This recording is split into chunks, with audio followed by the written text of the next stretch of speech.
Saya ini kan digelari Pak, ustadznya polisi. Dibilangi ustadz plat merah. Satu-satunya ustadz yang digelari gaspol di polisi, Dasat Latif Pak. Kenapa? Karena saya mau mengajak para polisi masuk surga. Ini kan saya baca di medsos. Brimob rencananya mau dimasukkan ke kementerian ini. Lalu lintas dimasukkan ke Kementerian Perhubungan. Tidak diberikan lagi penyidikan. Kalau ini terjadi, wassalam. Dari Jakarta ke Bandung. Yang pegang setir apa? Tangan. Gas rem, kaki. Yang melihat rambu lalu lintas, mata. Yang berpikir sepanjang jalan, otak.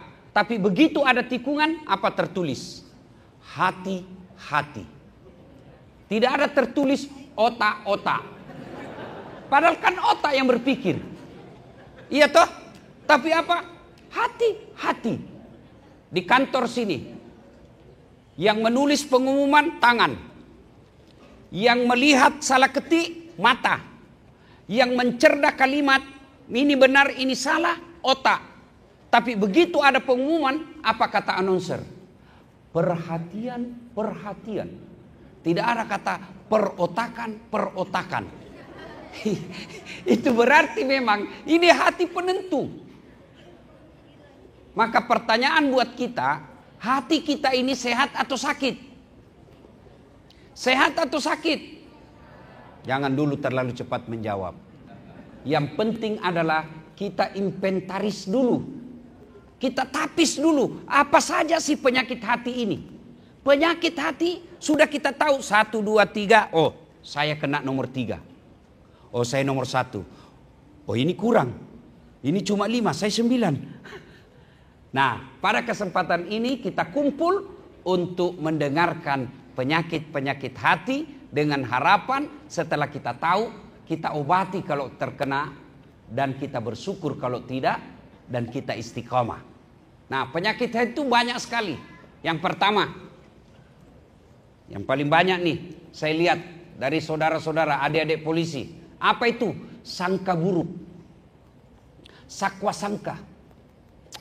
Kenapa saya tidak dapat ini? Saya ini mestinya sama angkatan, kenapa dia lebih cepat? Kenapa tidak? Sangka baik, bos. Allah Maha tahu, jangan sangka buruk. Orang yang sangka buruk itu tidak akan pernah merasakan ketenangan hati. Saya selalu kasih contoh kan. Dulu saya sangka buruk.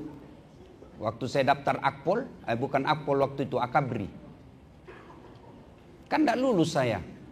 Karena ceper. Jangan ketawa Pak, saya serius ini. Tidak cukup tinggiku waktu itu. Saya sempat. Padahal saya sudah salat tahajud. Saya protes, ya Allah kenapa kau lahirkan saya dalam keadaan pendek? Kau tidak rugi jadi Tuhan kalau saya jadi tentara. Teman saya lulus Pak. Sekarang pangkatnya AKBP. Di Polda Sulawesi Barat, reserse. Baret merah. Saya lulus pakai baret putih. Jadi Ustadz baret putih Pak.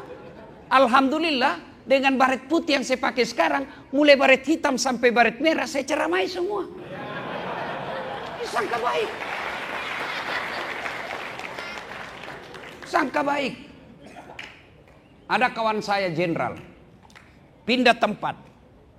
Baru tahu hikmahnya setelah ada kejadian. Coba lihat. Inilah Allah kasih pesan. Coba kalau Bapak waktu itu masih di situ, pasti Bapak akan bisa jadi maki-makian. Allah tahu mana yang terbaik. Saya sudah ini memenuhi syarat. Kok tidak? Allah tahu bukan di situ yang terbaik. Allah itu bukan maha menganiaya, tapi maha pengasih. Allah itu bukan maha pelit, tapi maha pemberi. Kenapa Allah kasih kita? Karena Allah tahu ini tidak baik buat kamu. Makanya jangan sangka buruk. Begitu juga istri. Tidak pernah kau rasakan bahagia punya suami kalau sangka buruk. Tidak dijawab telepon, sangka baik. Telepon pagi-pagi tidak dijawab. Oh, berarti suamiku lagi sholat duha. Ini enak perasaan. Telepon lagi siang tidak dijawab. Oh, berarti lagi berjamaah ini sholat duhur. Asar ditelepon lagi, belum dijawab. Oh, ketinggalan HP-nya ini pasti. Begitu masuk WhatsApp teman, saya lihat suamimu bonceng cewek, cantik betul. Oh, berarti dia lagi nge-grab. Enak perasaan toh. Kalau sangka buruk, Allah tidak pernah bahagia. Ada orang suami istri pak, sudah 5 tahun tidak punya anak. Begitu tahun ke-6, dia ke dokter. Periksa sama dokter, kata dokter, alhamdulillah ibu sudah terlambat 2 bulan. Senang dia telepon suaminya, bang, alhamdulillah saya sudah terlambat 2 bulan. Kata suaminya, alhamdulillah, tapi dek jangan cerita ya, malu lagi nanti kalau tidak jadi. Baik bang, rahasia berdua bang, oke. Beberapa hari kemudian datang petugas PLN. Assalamualaikum. Waalaikumsalam, kata istrinya. Siapa ya? PLN. Kenapa pak? Ibu terlambat 2 bulan. Kenapa bisa dia tahu saya terlambat 2 bulan ini? Langsung dia sangka buruk kepada suaminya. Ini pasti ini lagi si gendut ini kurang ngajar ini. Sudah dikasih tahu jangan cerita, malah dia yang cerita. Datang suaminya, assalamualaikum sayang. Apa sayang? Kau pembohong. Apalagi maksudmu? Kenapa itu PLN tahu? Nah ini kan rahasia berdua. Bukan saya. Bohong. Suaminya marah bu. Dia pergi ke PLN. Ada apa kau tahu istri saya terlambat 2 bulan? Apa urusanmu? Dia bilang, ada catatannya pak. Ini terlambat 2 bulan. Ada apa kau catat-catat? Hapus itu. Boleh pak dihapus, tapi bapak bayar dulu. Kalau saya tidak mau bayar, ya terpaksa punyanya bapak diputus. Kalau punya aku diputus, apa dia pakai istriku di rumah? Ya terpaksa pakai lilin pak. Ini sangka buruk. Makanya jangan pernah sangka buruk. Adik-adikku polisi sekalian, jangan kau sangka buruk. Allah pasti kasih yang terbaik. Kenapa sudah saatnya saya Kapolres? Belum tahu. Allah tahu bahwa nanti kalau kau Kapolres saat ini, pasti kau jadi masalah. Kenapa saya belum jenderal? Teman saya sudah pada jenderal. Allah tahu bapak belum mampu pikul itu bintang. Sangka baik. Tidak ada orang yang bahagia kalau dia sangka buruk. Pekerjaan ini sangka baik. Kenapa saya tiba-tiba dimutasi non job? Allah tahu itulah yang terbaik. Kalau ini dibaik pak, semua akan jadi baik. Tidak pernah kita sangka buruk, pasti hati tenang. 2014 kan saya ikut juga pilwali Pak Jenderal. Kalah tidak, cuma yang menang lebih banyak suaranya. Itu namanya sangka baik. Allah tahu saat tidak usah kau jadi pejabat. Kalau kau jadi pejabat setengah mati kau hormat. Datang Kapolres, siap komandan. Datang Pak Jenderal, siap Pak Jenderal. Datang Gubernur, siap Pak Gubernur. Setengah mati kita hormat. Sekarang saya jadi ustadz. Dia yang hormat sama saya. Jangan pernah sangka buruk, sangka baik. Ini orang sangka buruk, penyakit hati. Yang kedua, mohon maaf. Jangan marah Pak ya, jangan marah. Ini gunanya dakwah. Apa itu? Sombong. Kita ini yang di dalam sebagai anggota reskrim punya potensi sombong. Tidak berarti otomatis ya, punya potensi. Ada peluang. Sombong. Apa itu sombong? Pakai barang mewah? Belum tentu. Bapak punya rezeki pakai baju krokodil, cap buaya. Itu rezekinya bapak pakai. Cap buaya yang katanya kalau palsu buayanya kepalanya menghadap keluar.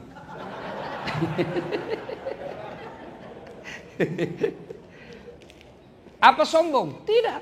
Bapak sebagai direktur, kasubdit, jenderal, ada rezeki orang kasih. Itu rezeki, pakai pak. Itu rezeki namanya. Apa sombong? Tidak. Kapan sombong? Kata sombong itu hanya 2. Ketika Nabi bilang sombong itu 2 sifatnya. 1, nganggap remeh orang lain. Apa kamu tahu? Kau kan junior saya. Saya lebih senior. Iya bapak memang senior tapi otaknya Pentium 1. Ini junior tapi otaknya Pentium 5. Cepat loading pak. Dinasihatin tidak mau. Oh itu sombong. Menolak kebenaran, nganggap remeh orang lain. Bapak pakai harga 2 juta. Boleh pak rezeki. Kapan sombong? Krokodil 2 juta ini.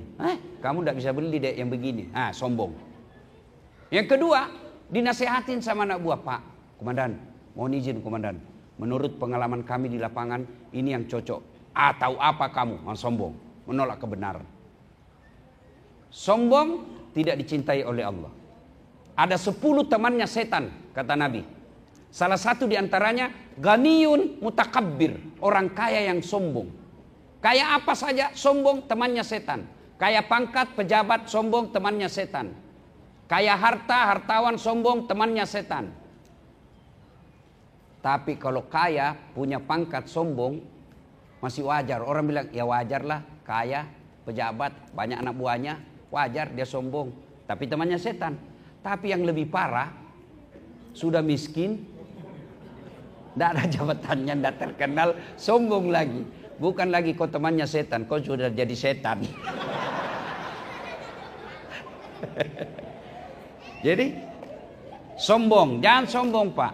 Ya, berapa banyak terbukti di angkatan kita, mohon maaf Pak ya, seangkatan misalnya kita, sama-sama angkatan, dia lebih cepat dapat jabatan. Akhirnya dia remehkan seangkatannya. Esok berputar dunia. Tiba-tiba dia dapat jabatan. Pada saat itu pasti Anda rasakan bagaimana akibat dari kesombongan itu. Apa yang kita mau sombongkan? Ini bapak-bapak yang di depan kita bintang. Ingat filosofi alam. Semakin terang matahari itu berarti sudah siap gelap. Semakin gelap malam itu berarti sudah siap pagi. Jadi adik-adikku, kalau selama ini agak gelap rasanya hidup ini, berarti sudah siap terang. Kalau sudah terang sekali, berarti sudah siap gelap. Apa gelap? Pensiun. Pasti itu Pak. Mau bintang 1, bintang 2, bintang 3, naik bintang 4, pasti pensiun. Sudah pensiun, wabillahi taufiq wal hidayah. Bapak pensiun masih mau pakai bintang tongkat, anak buah bilang astagfirullah sudah sakit bapak ini. Kan Pak? Ya, nah, jangan sombong. Ustadz, jangan sombong. Karena itu kata Nabi kan 4 itu yang menyebabkan orang datangnya sombong. 1, bertambahnya harta. 2, bertambahnya jabatan. 3, bertambahnya ilmu. 4, bertambahnya popularitas. Berkumpul ini temannya setan. Ustadz, ada bertambah ilmu, ada ustadz sombong, ada. Mana itu yang seolah-olah dia pemilik pemegang kunci surga dan neraka? Ada penceramah, ada seperti itu. Dakwanya hanya menyerang, dakwanya cuma menyakiti. Apa yang kita mau sombongkan sebagai penceramah? Saya selalu bilang, apa sih kehebatan saya saat latih? Tidak ada hebatnya saya kecuali karena ada penonton. Bayangkan kalau saya ceramah di sini tidak ada penonton. 2 jam berapi-api saya di sini hebat memaparkan dan nonton lewat kabar reskrim. Sudah lama sakit itu anak. Jadi jangan sombong. Hanya satu yang boleh sombong, Allah Subhanahu wa taala. Kenapa? Malah salah satu nama Allah itu namanya Asmaul Husna Al-Mutakabbir, yang maha sombong. Kenapa? Karena hanya Allah yang tak terbatas. Kalau kita semua terbatas, Pak. Ya, nih yang kedua. Sombong. Yang ketiga, sebelumnya, puncak kesombongan itu, puncak kesombongan melalaikan sholat. Saya kasih contoh, bapak-bapak, ibu-ibu, apa anggota tubuh kita yang paling terhormat? Apa Pak? Kepala. Bapak bercanda sama saya, pukul pantat masih senyum Pak. Dorong perut saya masih senyum. Pundak saya Bapak petupuk masih senyum. Tapi jangan coba-coba dorong kepala saya Pak. Kenapa? Harga diri. Apa yang paling hina di anggota tubuh kita? Kaki. Bapak kasih saya duit pakai kaki. Dasar 5 juta.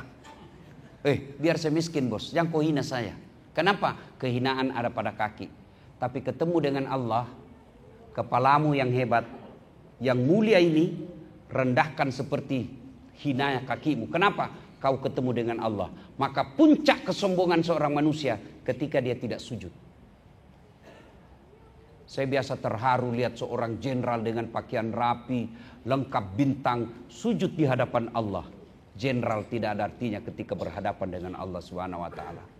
Maka adik-adikku sekalian anggota Polri, kalau kalian mau naik pangkat, sering-sering sujud kepada yang mengatur.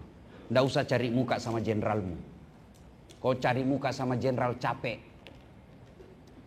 capek.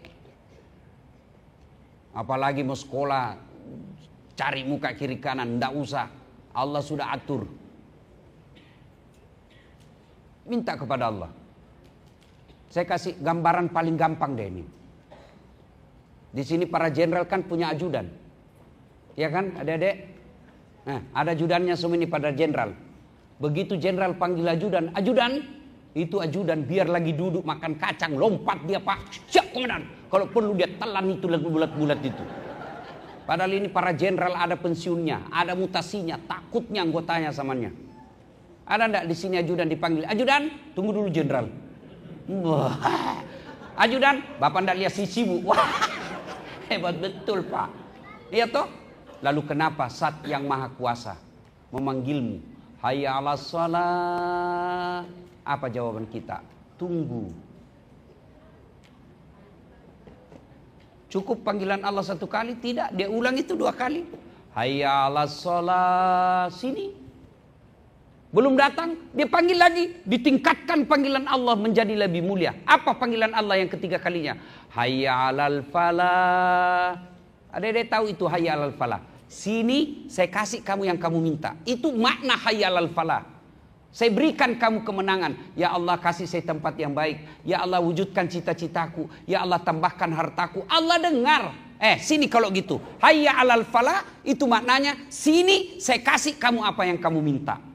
Tapi apa jawaban kita? Tunggu. Lagi meeting. Tunggu. Komandan aja kita tidak mampu katakan tunggu. Ini hebatnya, Tuhannya disuruh nunggu. Dari subuh sampai isya suruh nunggu, tidak datang-datang. Wajar. 20 tahun kau jadi anggota Polri tidak bisa lepas dari kredit. Datanglah kepada Allah. Sholat. Daripada cari muka. Tidak usah jawab saya, tidak usah jawab. Dalam hati saja. Ketika bapak-bapak ingin hajat besar, pernah tidak melakukan sholat tahajud 40 malam berturut-turut? Itu aja dulu. Ketika mau sekolah, mau naik pangkat, mau dapat jabatan yang kita anggap baik, pernah tidak sholat tahajud 40 malam berturut-turut? Tidak usah 40 deh, 10 malam aja dulu. Pernah tidak kita minta? Allah katakan sini, ud'uni astajib lakum. Itu kata Allah. Mari sini berdoa sama saya kasih kamu apa yang kamu mau.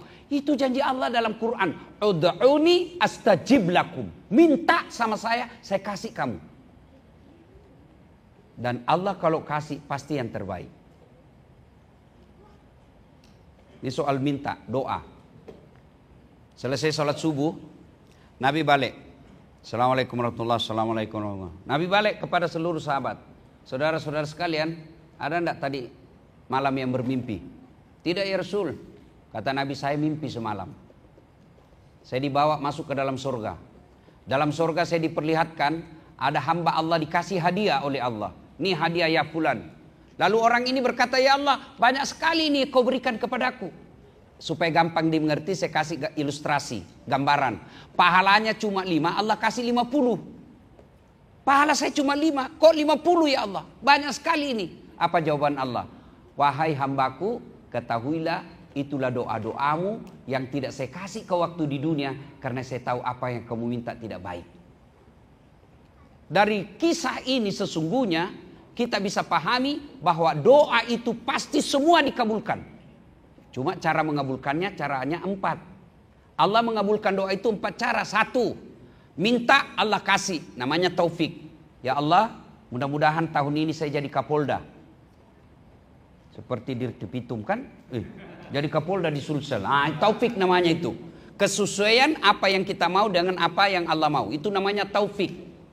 Yang kedua, Allah kasih tapi ditunda.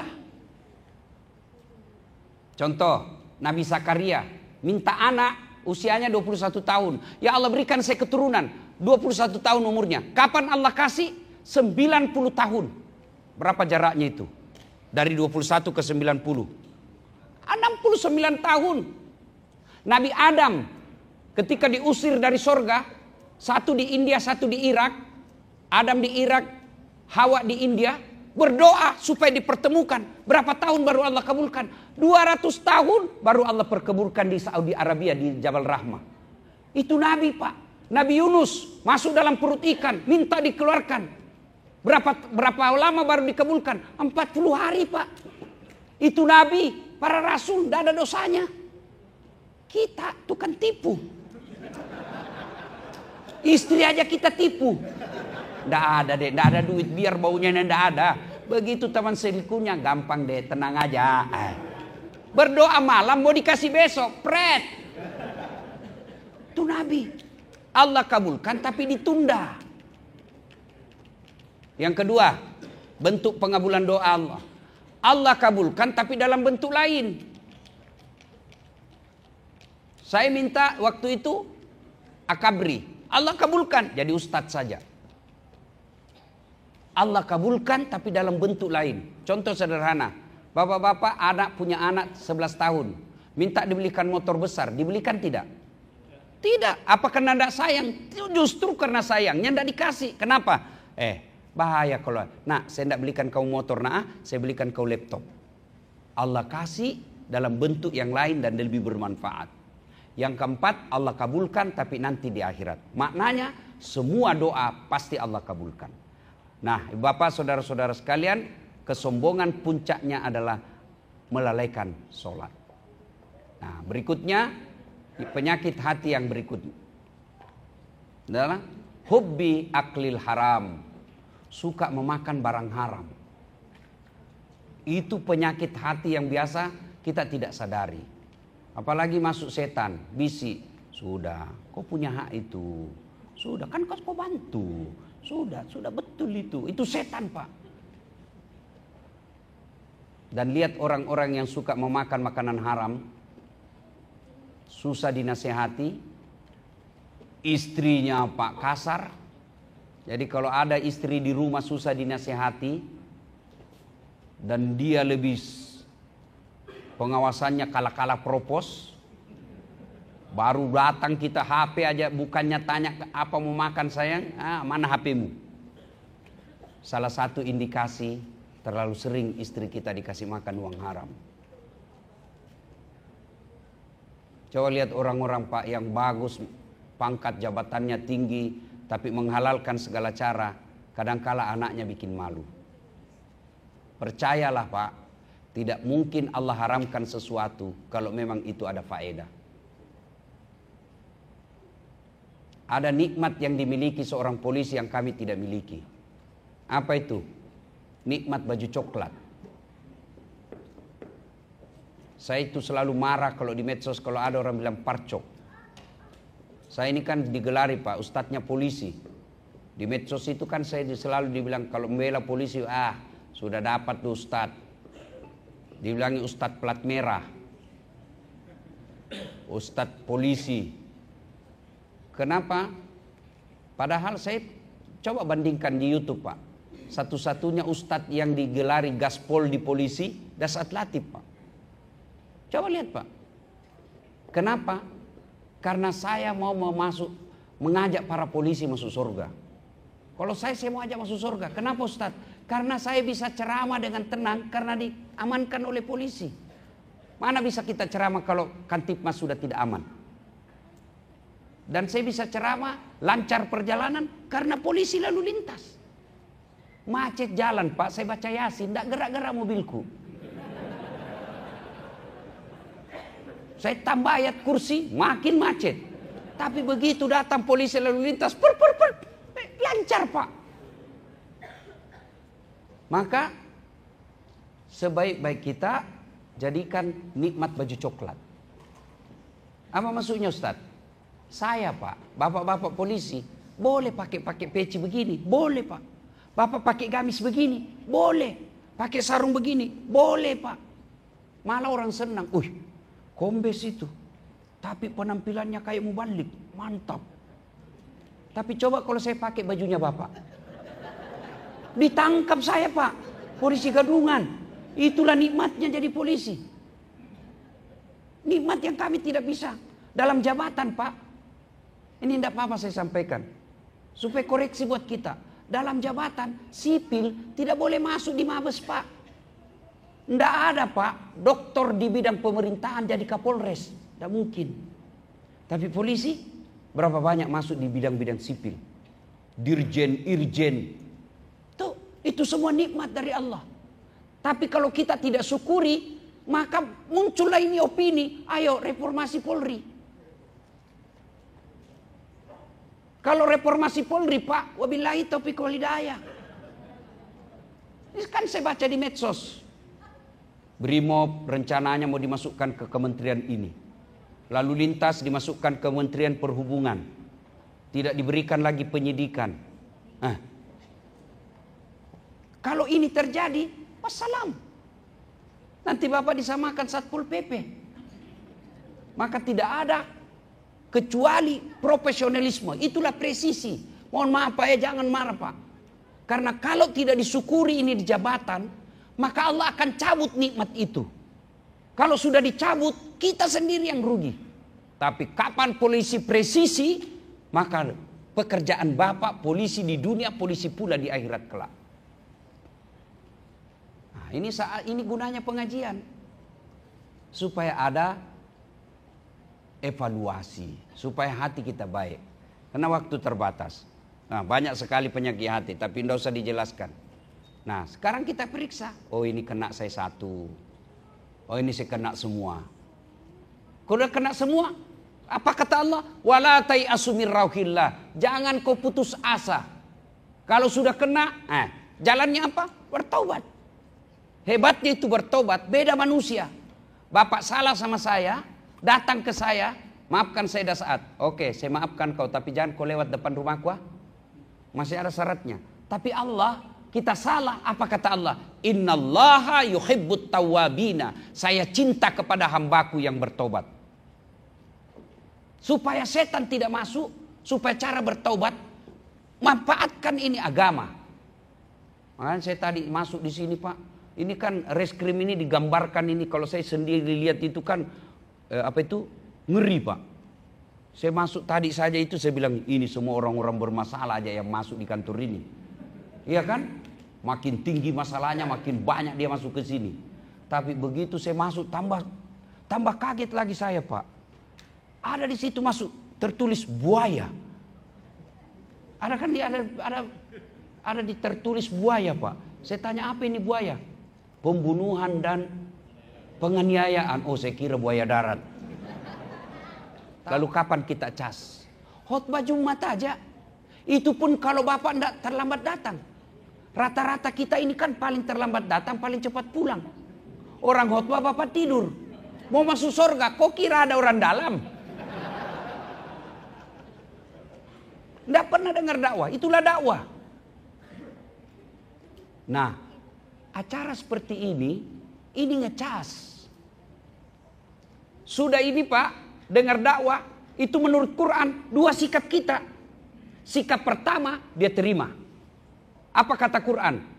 Innamal mu'minuna alladzina isa sukirallah wajilat qulubuhum wa iza tuliyat alaihim ayatuhum sadathum imanan. Apabila dia sudah dengar dakwah, bergetar hatinya, bertambah imannya. Oh, betul itu kata Ustadz tadi. 3 dijelaskan, saya kena 3-tiganya. Insya Allah saya akan memperbaiki diri. Bapak masuk beriman. Sebaliknya, sikap kedua. Ammal ladzina amanu wa amilus salihati falahum jannatul ma'wa. Hadiahnya orang beriman. Dikasih kau surga. Surga dunia, surga akhirat. Tapi sikap kedua, dia tolak. Apa itu Ustaz tadi? 4 dia bahas, kita terus dia kena. Tidak enak rasanya. Pak Jenderal, tidak usah lagi dipanggil itu Pak Ustaz. Tidak bagus. Ini kena sindiran Allah. Kau sampaikan ayat Allah atau tidak, la yasta'un. Mereka tidak akan beriman. Bahkan mereka, kata Allah, lebih hina dari binatang. Adik-adik tahu kambing? Tahu kambing? Kambing Pak, kakak saya jual beli kambing di kampung. Itu kambing kalau dia nakal, dia suruh jual, bawa ke pasar, jual. Sampai di pasar tidak ada yang beli. Apa kata kakak saya, bawa pulang, potong, kita makan sama-sama. Itu kambing. Nakal, jual. Tidak dibeli, potong. Kalau ada anggota di sini nakal, siapa yang mau beli, Pak? Siapa yang mau makan? Itulah mana manusia lebih hina dari binatang. Maka kita tidak mau seperti itu, maka kita hadir di pengajian seperti ini agar kita tidak menjadi lebih hina dari binatang. Pada akhirnya kita bersyukur kepada Allah Subhanahu wa taala.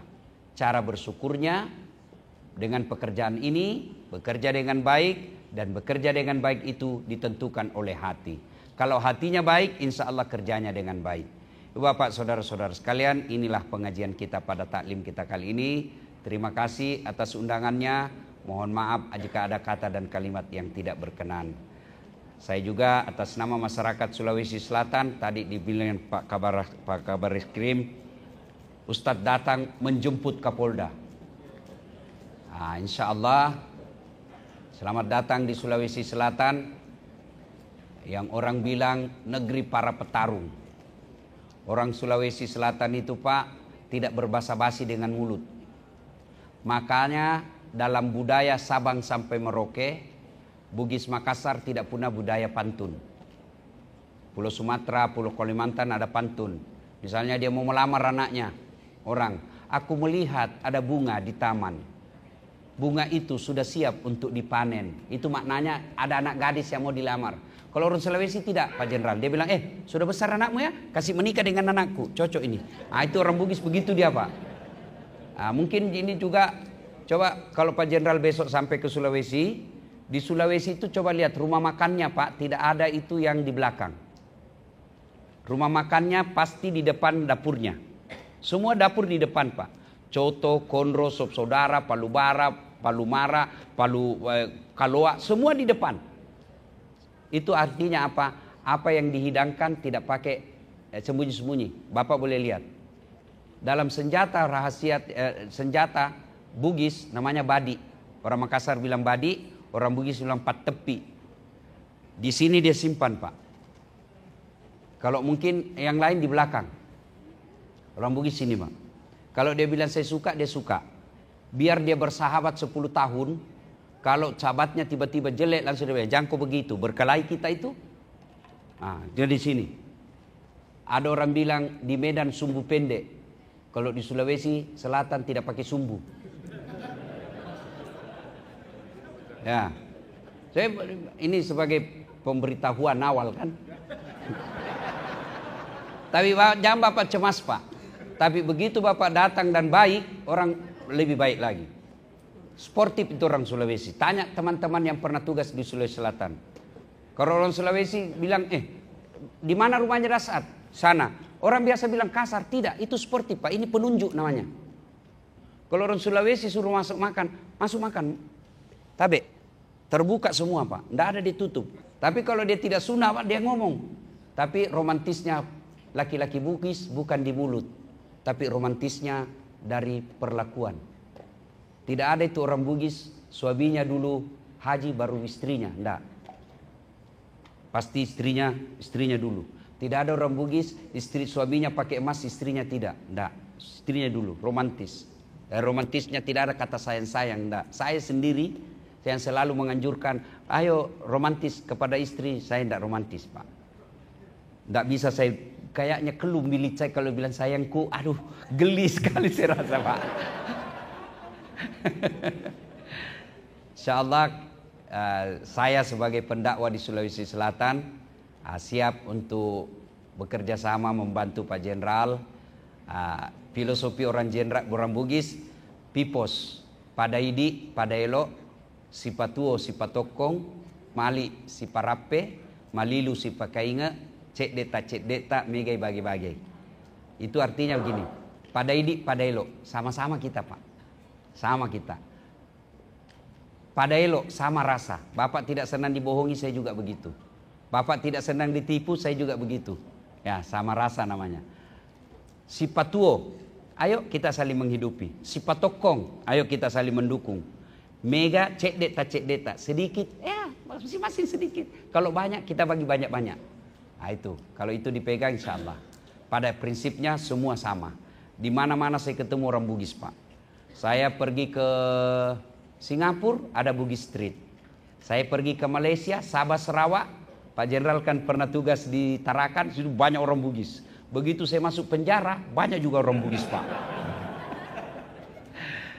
Demikian, mudah-mudahan ada manfaat. Sebelum kita akhiri, mari kita berdoa. Kita awali dengan mengirimkan suratul Fatihah kepada Rasulullah Muhammad SAW. Khasiat dan keutamannya kita ikhlaskan untuk melingkupi kantor kita ini, gedung ini, agar Allah menjaga orang-orang yang ada di dalamnya. Ila hadratin Nabi Mustafa Muhammad SAW, summa hususil sahibul bait. Al-Fatihah. Bismillahirrahmanirrahim.